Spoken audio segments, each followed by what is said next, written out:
రిషికొండలో నువ్వు చెప్పి hotel resort కార్యక్రమం ఏదైతే ఉందో 230 కోట్లు 240 కోట్లు అది ముందు విశాఖపట్నానికి నిజంగా ఆనిముత్యంగా ఉంది. అదే చంద్రబాబు నాయుడు యోగా కోసం యోగా గుర్తుందా? యోగా అనేది గుర్తుందా?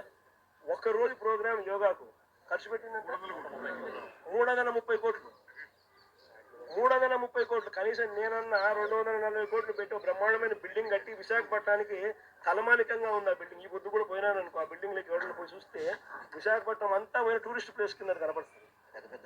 ఆ పెద్ద పెద్ద వాళ్ళందరూ దాంట్లో వచ్చి గవర్నర్ గారు పోయినారు అనుకో, మోడీ గారు వచ్చినారు అనుకో, లేకపోతే పుతిన్ వచ్చినాడు అనుకో, లేదా రష్యన్ ప్రెసిడెంట్ పుతిన్ వచ్చినాడు అనుకో, ఎక్కడ పెడతారు? బ్రహ్మాండమైన రాజభవనం లాంటి బిల్డింగ్ అది 230 కోట్లతో కట్టినందుకు మాన్యుమెంట్ అక్కడ తయారైంది. వేరే ఇక్కడ ఒకరోజు యోగా, ఒకరోజు 330 కోట్లు, 330 కోట్లు ఆవిరి. దాన్ని ఏమంటారు? స్కామ్ కాకపోతే ఇది నా మాటలకే ఖర్చు పోయి, మా మాటలకు ఎంత ఖర్చు పెట్టాము ఒకసారి మీకు అందరు కూడా ఏ అయింది కదా, ఒకసారి అమెజాన్లో పోయి కొట్టండి, ఒకసారి మాట ఖర్చు ఎంత అవుతుంది, వీళ్ళు ఎంత ప్రొక్యూర్ చేసినారని చెప్పి చూస్తే 50% తక్కువ ఉంటే నన్ను అడగండి. ప్రజలకు ఉపయోగపడాలంటే కట్టడాలు కట్టాలి, పాలకులకు ఉపయోగపడాలంటే యోగా లాంటి ప్రోగ్రాములు చేయాలి.